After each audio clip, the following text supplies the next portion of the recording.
Tall figure walked in lazily, clearly exhausted. He did not even turn on the lights. We, back after months away, unaware of chaos his brother had created, he dropped his jacket, ran a hand through his hair, and walked straight to the bed. Half asleep, without even looking, he flopped down beside her and pulled her into a hug.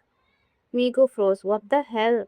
We mumbled softly, voice sleepy and calm. I missed you, my cute little brother. A dangerous kind of silence. Miko slowly turned her head, eyes narrowing. Excuse me? V's arms tightened around her unconsciously. I missed you, Ronan. Stop growing so fast. That was it. Miko shoved him hard. We shot up, confused, blinking in the darkness. Ronan? He squinted. Since when did you? The light snapped on and both of them froze because standing there wasn't Ronan. It's Miko. The living room was heavy with silence. We sat on the sofa, one arm resting on the back, legs crossed, calm on the outside, but his sharp eyes said otherwise.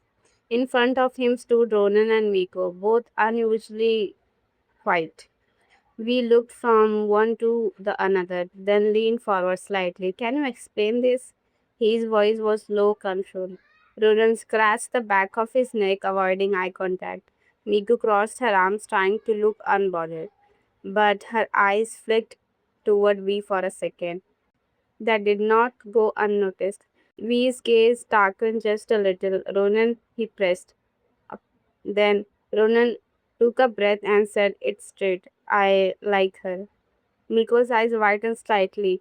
She wasn't expecting him to just say it like that. We did not react immediately. He just stared at Ronan. Then slowly his eyes shifted to Miko. You like him too? Miko froze. That 1 second of hesitation, that tiny accidental confirmation, was enough. We leaned back again, jaw tightening just a bit. Great, he muttered. This just keeps getting better. Then he looked back at Ronan. Do you even know who she is? Ronan frowned. Yeah, she's not just some random girl you picked up. We cut in. His tone sharpened. She's Jungkook's daughter. The air changed instantly. Ronan went still. Miko's expression hardened again, protective now. And Ronan said, trying to stand his ground. But we wasn't even looking at him anymore. He was staring somewhere else, like he wasn't in the room. Like that name, Jungkook, had dragged him years back. His finger curled slightly, a flicker of something dark crossed his face. JK, he repeated under his breath. Migo noticed. You know him? She asked, suspicious. We blinked once. The moment snapped, whatever was in his eyes gone. He leaned back casually again, like nothing happened. No, he said flatly, just heard the name. Alive. A very obvious one. Ronan looked between them, confused. Miko narrowed her eyes slightly, sensing something deeper.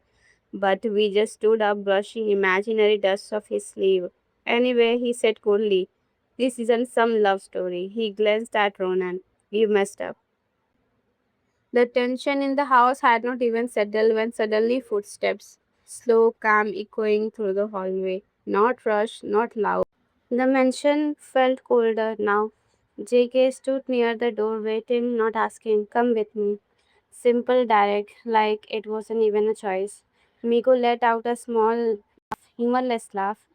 You don't get to order me around. Her voice was sharp, filled with years of distance, not fear. I'm not a kid anymore. Jungkook's expression did not change.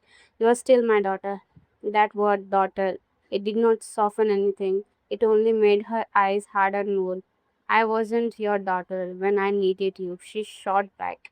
Silence hit the room. Ronan looked between them, tension rising, but he stayed quiet. This wasn't his place, not yet.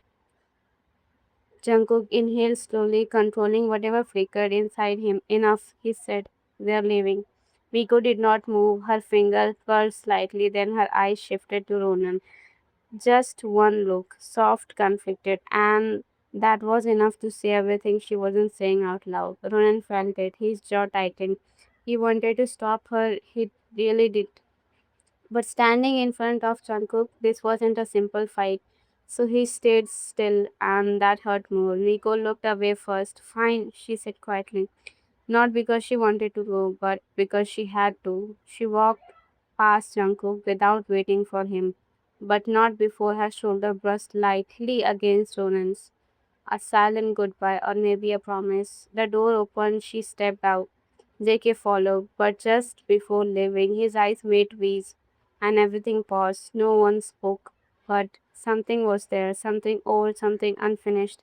V's expression did not change, but his gaze sharpened slightly. Jungkook's eyes narrowed recognition, not just of a face, but of a feeling, a past they both remembered, but neither spoke about. A moment, then Jungkook turned and walked out. The door shut, and silence left behind felt heavier than before. Ronan ran a hand through his hair, frustrated. What just happened? We did not answer immediately. He was still staring at the door, lost in something deeper. Trouble, he finally muttered. But his mind wasn't on Ronan or even Miko. It was on one named Jungkook and the past that was about to come back.